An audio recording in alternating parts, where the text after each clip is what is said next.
Primero, ya está terminando tu internado, ¿no? ¿Ve? ¿Cómo te sientes al Sí, respecto? prácticamente nerviosa porque estás acostumbrado a una presión intrahospitalaria y pasar de hacer mucho a hacer documentos y entonces creo que uno extraña eso mucho a los Mm, pacientes y todo eso, pero con seguridad, ¿no? Porque ahora que has visto tantas cosas ya tienes más seguridad de lo que estudiaste. bueno, ¿cómo es? Cuéntame tu experiencia general en Cocha. ¿Cómo es? ¿Cuáles fueron tus momentos? ¿Qué es lo más difícil? ¿Lo bueno, malo?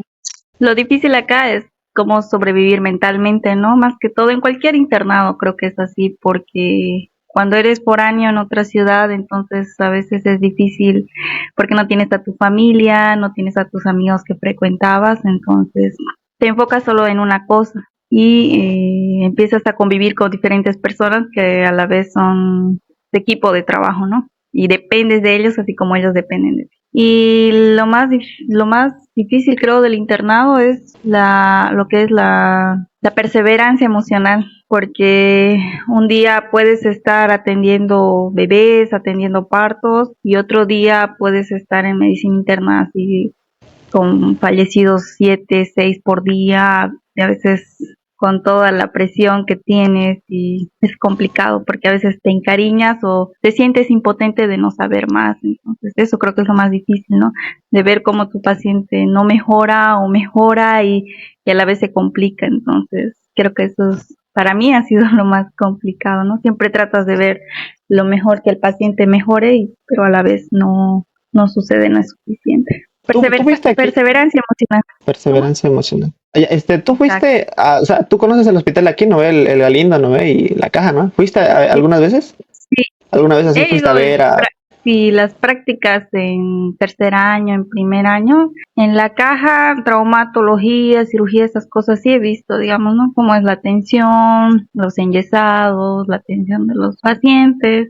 Y en el Roberto Galindo también hice prácticas con turnos, a veces de 12 horas, a veces de 24 horas, donde sí llegaban los tequeados, accidentes de tránsito, abortos incompletos. Entonces, sí, sí he pasado por ahí. ¿Qué convendría ser internado ahí en Cocha? Y así unos puntos de comparación entre los dos.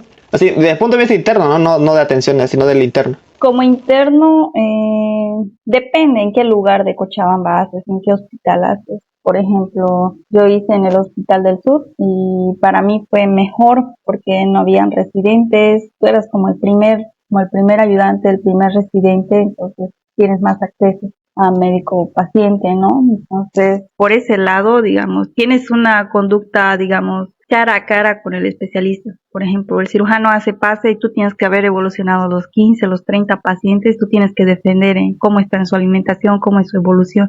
Entonces, y ellos mismos, digamos, incluso en quirófano, tú estás de primer ayudante, tú tienes que a veces cerrar pared. Entonces, y ellos te preguntan, ¿no? Complicaciones, todo durante el tiempo quirúrgico.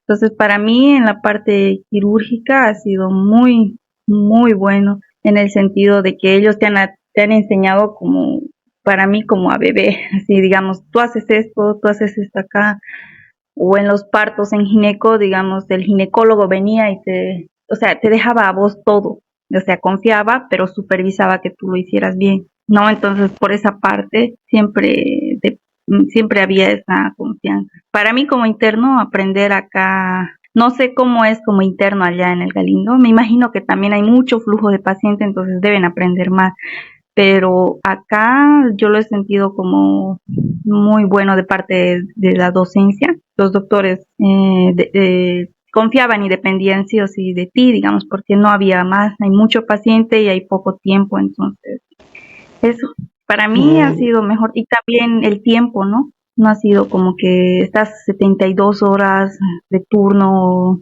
o 3 días de turno, no. Ha sido como un tiempo definido, descansas, tienes turno, descansas y eso es bueno. ¿Tus momentos más memorables de cada rote? O sea, ¿qué es la experiencia más memorable de cada rote que hayas tenido?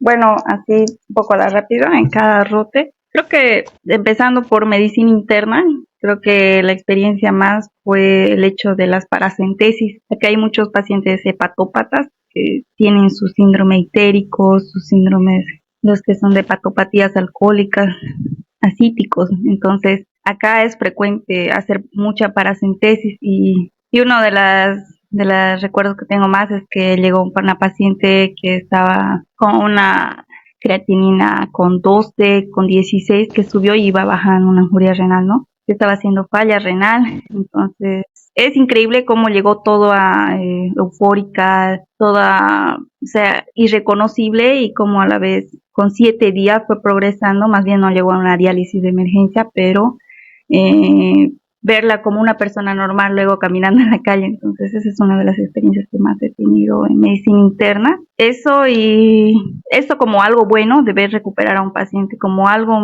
que más me ha afectado fue haber perdido en menos de 3 días 7 pacientes complicados. En UTI también. En UTI una de las cosas que me pegó más fuerte fue ver cómo fallecía un paciente de 23 años de edad con una cardiopatía severa. Entonces eso fue como que 23 años estaba caminando, entró caminando, y cómo se complicó durante horas más. Entonces eso por medicina interna, ¿no? Ver cómo los pacientes están bien y al rato la persona que menos espera que va a fallecer, fallece. Entonces nunca hay que nunca hay que sobrepasar a algún paciente, siempre hay que escuchar, hay que tomar signos vitales, todo como uno como interno, como si fuera nuestra responsabilidad. Ahora en cirugía, una de las cosas que más me pegó fue el hecho de haber entrado en quirófano a las 3 de la mañana y estar 2 horas paradas con pacientes, ¿no? En quirófano, y intentar, aunque sea un momento después de todo ese dolor de estar parado, querer echarse y no poder, porque sigue llegan pacientes, sigue tienes que suturar. Entonces, en ese sentido, la perseverancia física me ha demostrado que como internos podemos hacer mucho, que aún teniendo tiempo de estar en libertad, podemos seguir buscando las causas de por qué aconteció eso, o buscar problemas. Por ejemplo, un paciente puede estar posoperado y tú de la nada vas, le preguntas cómo estás, he vomitado, y luego se complica con un hilio paralítico. Entonces tú tienes que estar pendiente, y a ti tiene que interesarte. Y en ese sentido, siempre con los doctores siempre ha sido algo bueno, porque doctor, ¿y qué hacemos?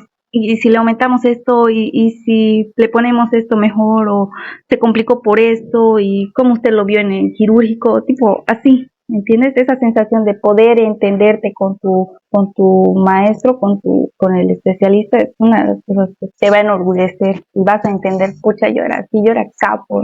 Entonces esas cosas. Algo malo en cirugía tal vez, que son muy perfeccionistas, la verdad. Cada punto, cada letra, cada consentimiento no debe nunca fallar, y eso es alguna de las cosas que en algún momento sí han afectado, pero son muy perfeccionistas, que todo esté bien, todo tiene que ser, al menos acá todo tiene que estar en el sistema, todo tiene que estar bien, bien estructurado. Ahora en pediatría, es una de las cosas, fue un síndrome de Edwards que me llegó complicado. Entonces ver como un neonato de 20 días no mejora, es como que se aferra a la vida y no mejora. Puedes mantenerlo vivo, manteniéndolo estable, pero de salud no mejora. Entonces lo que más me pegó fue eso, ¿no? Ver como una vida tan pequeña, prematura, intenta arraigarse a una, a una vida a veces difícil aquí que nosotros pasamos, y no mejorar.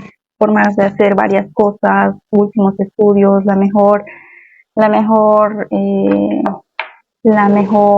se podría decir, tratamiento, y aún así no ser suficiente porque son incompatibles con la vida. Entonces hay un punto en la vida como interno que sientes, hay cosas que no podemos controlar, no podemos salvar todo, pero sí podemos diagnosticar precozmente y evitar. Y eso es una de las cosas que me ha pegado más sentimentalmente, ¿no? Y otra es ver cómo nace cada bebé. El momento de los neonatos, la tensión, primer llanto que tú como interno estimulas, es como esta persona ha nacido sin vida y ahora con un llanto tiene vida. Entonces es como tu primer respiro, es increíble cuando tú atiendes y realmente escuchas estos bebés quieren vivir, entonces se aferran. A veces nacen enfermos, a veces con deficiencias, pero están ahí.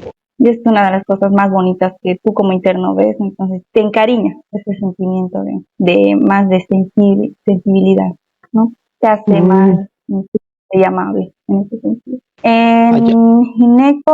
En ginecología, lo que más me encantó creo que es haber dado confianza a los especialistas, a los ginecólogos, así, de tipo, cuando eres interno, yo quiero entrar contigo porque confío en ti y yo quiero que tú estés ahí, o que te den esa confianza, sabes, de que no le va a pasar nada al bebé y no le va a pasar nada a la madre sin que tú estés supervisando todo el tiempo. Porque en gineco, en un trabajo de parto, tú estás controlando dinámica, estás controlando citocardia, como el bebé, los cambios que tiene el bebé o no mientras está intrauterinamente. Entonces tú controlas las presiones de la madre, cómo está la madre, si va para parto, si no está dando para parto, si se está complicando. Entonces ese control tú lo tienes que hacer todo el tiempo y no dejar que pase nada, porque pasa algo y en algún momento la fetocardia cambió, entonces el bebé empieza a sufrir y como que incluso pueden llegar a fallecer, ¿no? Porque hay partos que a veces los bebés están bien, pero cuando nacen, a veces nacen fallecidos, entonces tratar de evitar eso. Y una de las cosas que más me ha gustado en esto es que los doctores tenían confianza, digamos, en uno, de que está haciendo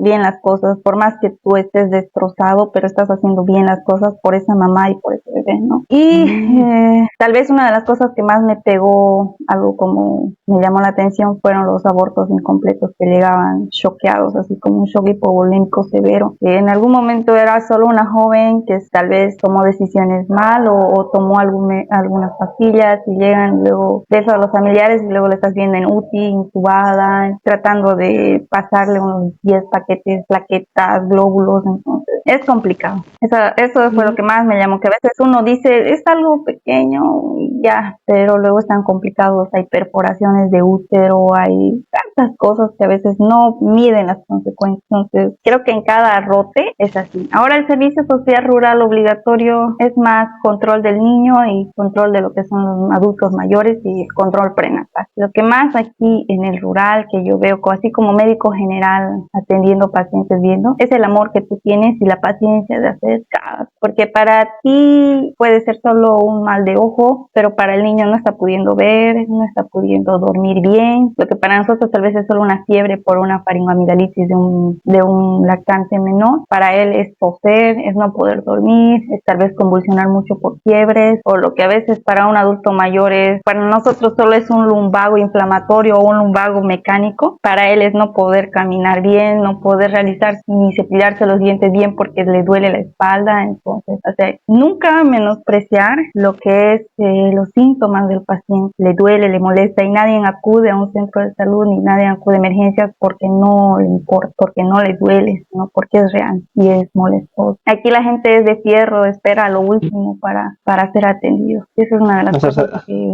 como internos debemos aprender, ¿no? Ya. Ahora, tengo aquí esta pregunta más, es penúltima pregunta. Bueno, aunque sea larga igual. ¿Qué le recomendarías a un interno? ¿Qué le recomendarías estudiar a un interno que va a hacer su internado? Hacer porrote, por ejemplo, digamos por medicina interna. ¿Qué le recomendarías estudiar haber sabido? O sea, ¿qué te gustaría a ti haber sabido antes de entrar a medicina interna para estar más preparada? Eso. Las triadas, las clasificaciones, valores normales de laboratorio. En medicina interna se usan lo que son triada de colangitis, triada de Celsius, muchas triadas. Todo lo que es semiología, porque medicina interna, el abuelito que tiene su anasarca no te va a decir o es quechuista o habla otro idioma y no te va a decir qué tiene, que le duele, está así todo estructuroso. Entonces la clínica, un libro de semiología de Hidalgo o de cualquier que tengan un manual, siempre llévenlo en la mano, para que ustedes puedan, por ejemplo, diferenciar del edema generalizado, si es blando, si es duro. Entonces esos libros que tienen de semiología te dice cuándo es nefrótico, cuándo es cardiogénico. Ahora, valores normales, también este libro te dice de laboratorio, cuándo es una injuria renal, cuándo es una enfermedad renal crónica, qué tipo de Akin es, los que son los CUR 65 para neumonías, y también tener un libro de farmacología pequeño que te ayuda a saber en qué pacientes no puedes dar. Por ejemplo, un ketorol no puedes dar a un paciente con enfermedad renal crónica, no puedes dar a un paciente con dengue, digamos, ibuprofeno otro tipo de antibióticos, o a un diabético qué corticoides no puedes dar, o sea, tipo esas cosas, más que todo un libro de semiología y uno de farmaco. Para medicina interna es bastante lo que es la semiología. Así tú en tus evoluciones, pues, esto es así, es una edema fovea de 5 cruces, esto es de origen cardíaco, escucho un soplo en el segundo foco. Entonces, todas esas cositas, y ahí mismo también te enseña lo que es el electrocardiograma, algunas pautas. Entonces, siempre un libro de semiología y de fármacos pequeños que sean para aprender, para medicina interna. Así tú identificas si tienes un diagnóstico, porque ahí vienen las triadas, vienen los que son las mnemotecnias, entonces es frecuente para medicina interna, ¿no? Ahora, si hablamos de cada rote, es difícil, aparte. A ver, tenemos tiempo. Faltan 3 rotes más, ¿no? ¿En cirugía qué recomiendas? En cirugía, por ejemplo, las maniobras, todas las maniobras de abdomen agudo, apéndice, coles, hernias, qué tipo de hernias, todo lo que es avanzado, lo mismo. Abdomen, hernias, apendicitis, colangiositis, todo eso, ¿no? Sí, claro, más que todo lo que son obstrucciones intestinales también en todo caso, digamos. ¿Qué tipo de obstrucción intestinal? Clasificaciones de todas las obstrucciones intestinales, de apendicitis, todo lo es la cronología de Murphy, los que son las maniobras de Aron, porque son 40 tipos de signos, entonces, por lo menos que tú sepas. Las maniobras, ¿no? Cuando es un abdomen. Los puntos dolorosos, ¿verdad? Exacto, las coles, los Murphy, cuando es una cole crónica, cuando es una aguda, cuando es una cole crónica reagudizada. Entonces, las hernias, cuando son directas, cuando son indirectas, todos esos que hemos avanzado desde tercero, desde cuarto y quinto, en cirugía 1, cirugía 2, entra todo, entonces te vas a acordar. Las maniobras, Valsalva, todo lo que estudiaba, pero solo para pasar de año. Ya en lo práctico, ya tú haciendo. ¿Cómo haces maniobra de Valsalva? Te va a preguntar. A ver, haceme McBurney, haceme Murphy, ¿cómo tú lo haces? A ver, mostrame. Entonces, esas cositas tú ya tienes. Y también no vas a decir, pongo mi dedo aquí y ya, ¿no? Te trazas una línea imaginaria de cresta ilíaca hasta región umbilical, a 3 centímetros, o sea, bien descriptivo tienes que ser ya más con terminología médica, poco a poco. Ahora, los fármacos, no te preocupes mucho, las presentaciones, todo eso, porque con el tiempo, tantos recetarios que vas a hacer que te vas a aprender de memoria, que no te estresen mucho. Una vez cuando ya le tengas el hilo, ya luego vas todo. Eso en cirugía, ¿no? ¿En pediatría? En pediatría, fórmulas, todo lo que es fórmulas. Por ejemplo, diferenciar del ibuprofeno y del paracetamol y los que son en ampollas, porque todo es kilogramos peso. Tú multiplicas, tienes que tener, pues te compran también un libro, pero en el rural van a aprender porque todos los días van a dosificar. La multiplicación del peso por la presentación, por la dosis que está recomendada, por la presentación la divides por cuánto tiempo va a tomar. Entonces, esto no te preocupes, en el rural vas a hacer tanto que te vas a cansar y se te va a quedar grabado. ¿Ya?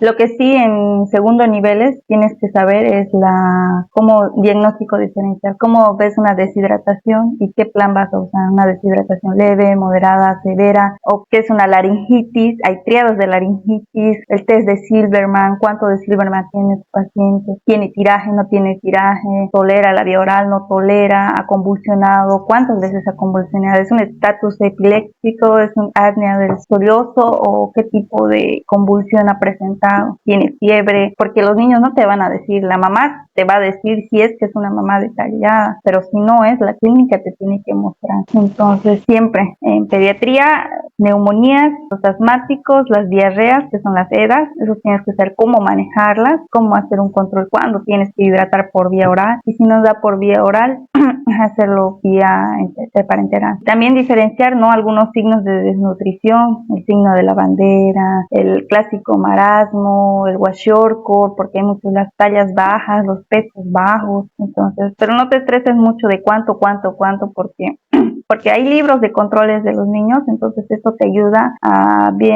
diferenciar por tablas si está talla baja, si es talla baja. También a veces hay EDAs que son de origen infeccioso, a veces viral, a veces parasitario, y no sabes si darle solo sintomático o darle antibiótico o darle antiparasitario. Entonces, la clínica te va a mandar y claro, va a ser eso. En gineco lo que más tienes que aprender es clasificación de las hemorragias de la primera mitad del embarazo, de la segunda. En la primera mitad toda la clasificación de los abortos clínicos.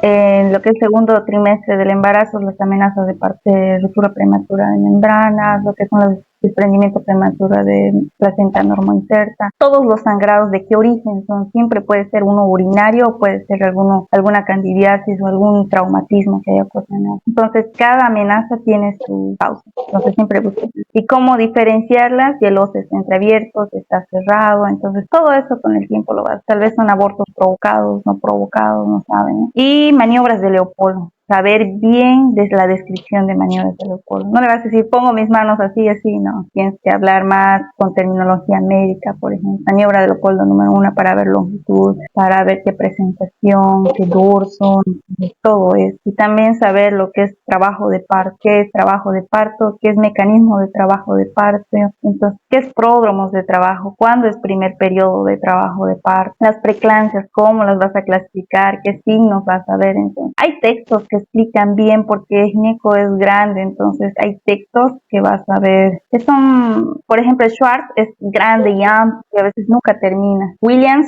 es igual. En cambio, hay textos en cualquier centro de universidades que han hecho y que son solo textos pequeñitos de trabajo de parto, mecanismos, todo, o de evoluciones también. Eso más que todo. Y los quistes, ecografía tienes que saber cuánto es un diámetro biparietal para un producto es para parto o si va a ir para cesárea, el peso aproximado, la altura uterina, reglas de Nagel. Si la paciente no se acuerda su FUN o no es confiable, tienes que tener por lo menos saber la altura uterina por clínica a veces o por ecografía precoz, te ayudan. ¿Hacen ecografía? ¿Ustedes hacen ecografía? Rotan, acá rotamos 2 semanas de ecografía, o sea, durante GINEC para ver lo que son longitudes cervicales, los que son desprendimiento de membranas, acá no se halla muy bien, pero son 2 semanas donde evalúas todo, digamos. Claro que aparte del embarazo también ves coles, ves hernias que a veces piden ecografías, ¿no? O abdómenes agudos, casi.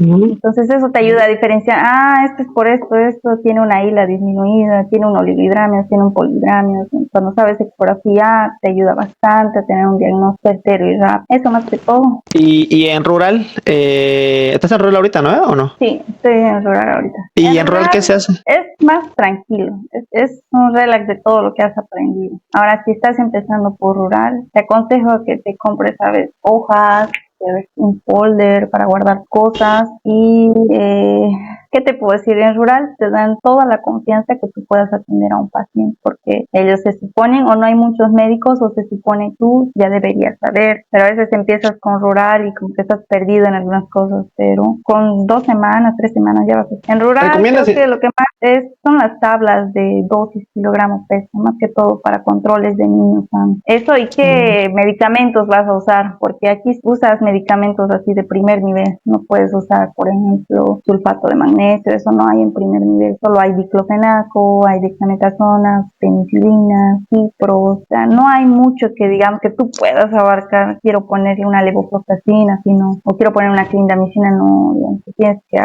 acortar a lo que hay nomás, o cuándo referir un paciente, o cuándo dar una interconsulta. A las fracturas tú tienes que hacer vendaje, y tienes que saber qué cabestrillo, o si es en 8, o sea, todo eso, tú lo tienes que saber, digamos, ¿no? A ver, último, sobre eso de la monografía, ¿ustedes defienden allá? ¿Allá es, no ve? ¿O van a venir aquí? No, En el caso de Cochabamba, como hemos hecho todo el internado acá, no. Por ejemplo, yo estoy haciendo ahorita mi monografía para defenderla acá. La defiendo acá y solo llevo una copia para allá, para presentarle. Pero ya evaluada, ya defendida todo. En el caso de Cocha, ahora ya, o sea, ya se... por los de Sucre, por ejemplo, los han hecho 9 o 7 meses, los de Sucre, han ido su rural allá. Entonces allá van a hacer su monografía en la provincia que les tocó y lo van a defender en el CEDESPAN. En cambio, yo voy a defender en CEDES Cochabamba. Y voy a llevar mi copia de mi monografía allá para que lo tengan registrado. Allá. ¿Te dan el tema o tú eliges un tema ya? Es libre. Yo elijo el tema que yo quiero hacer mi estudio. Los 3 meses